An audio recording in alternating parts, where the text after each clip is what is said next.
Good evening, everyone. Recorded by Richter here, back with a brand new film review for you. I've done a lot of music segments lately, so I wanted to get back on with some more movie and film talk.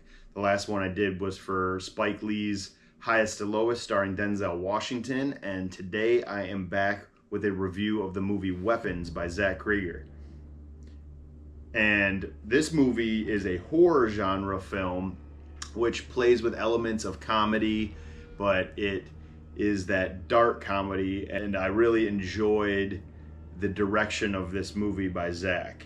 And before I get into the plot and everything, I kind of wanted to read off some of the cast in here because it was just a great cast.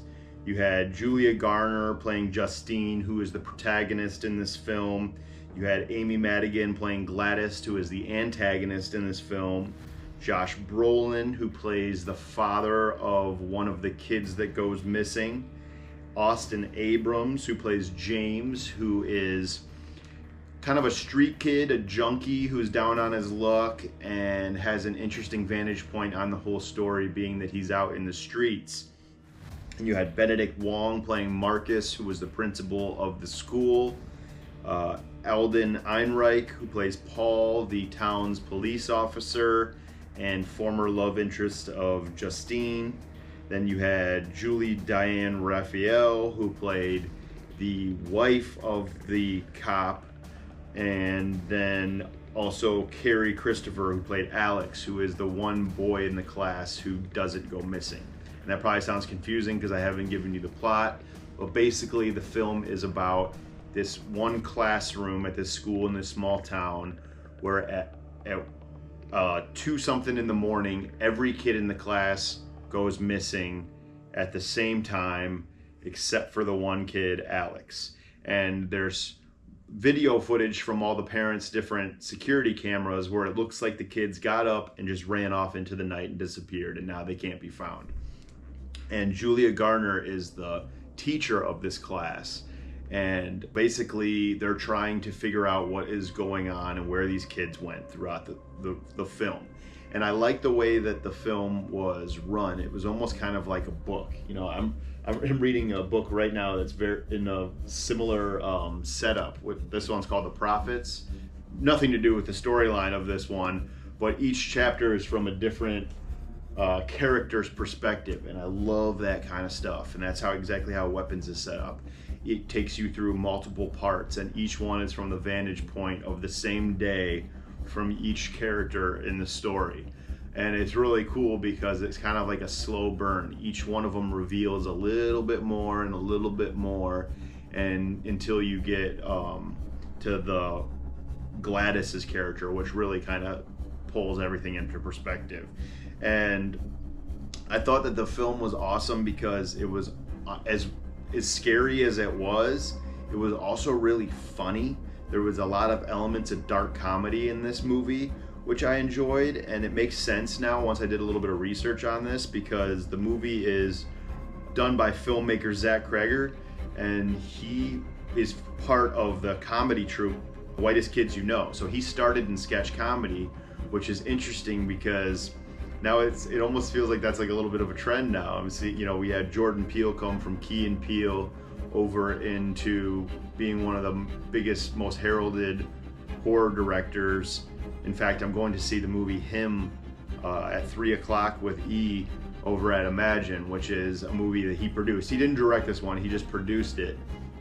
But you know, he's very heralded now, and so it's cool to see Zach Cregger because he's now becoming in that same vein, because Barbarian was from 2022, and that movie is huge amongst horror fans.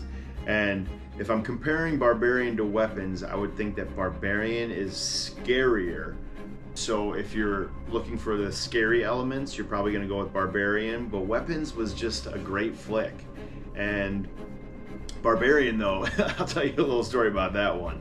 Barbarian is kind of about this crazy inbred creature that lives in a basement in Detroit in the hood. And at the time I was living in Detroit, in the hood, and I watched that movie in my creepy Detroit basement.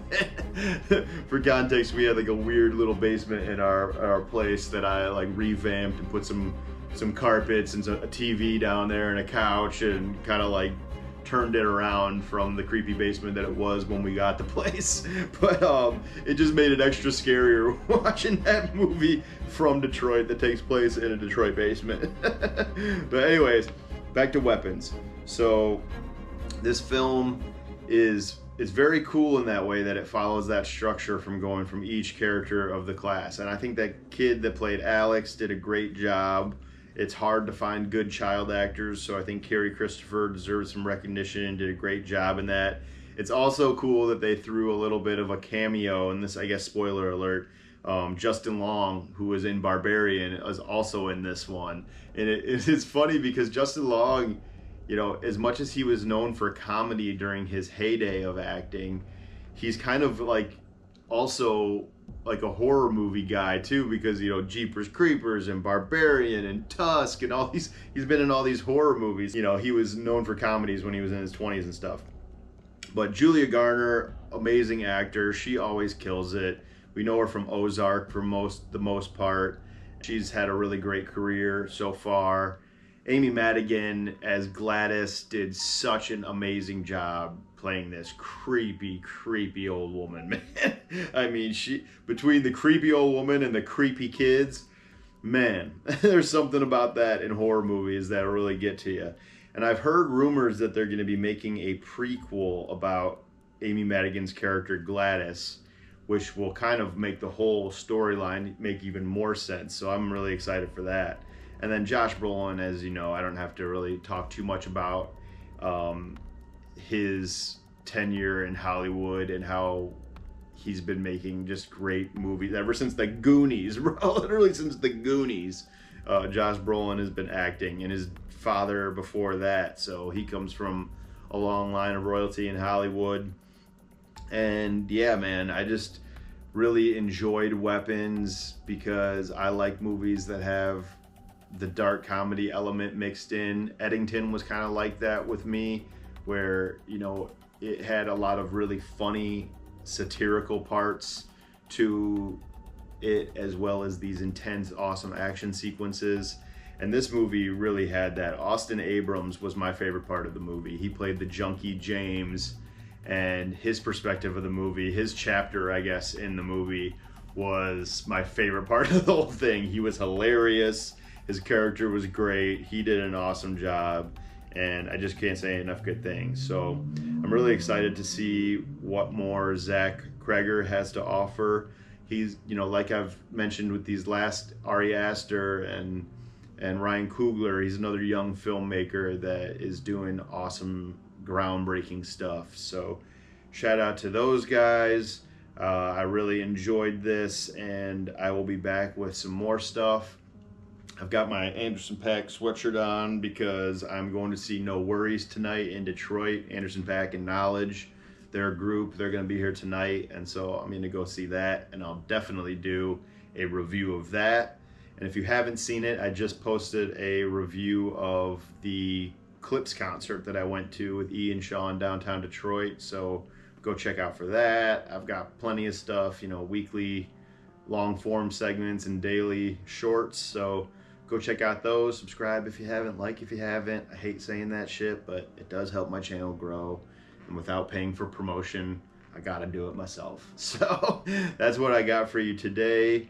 I will definitely be, you know, I know I've promised more book reviews on here too, but I can't bang out books as quickly as I can bang out a movie or an album. So this is going to be my next one, though, when I get to it, is this book, The Prophets, by Robert Jones Jr., which is just incredibly well written. So I'm excited to talk about that one once I get done. I'm about halfway through that one right now. So that's where I'm at with it today, and I will be back soon. Peace.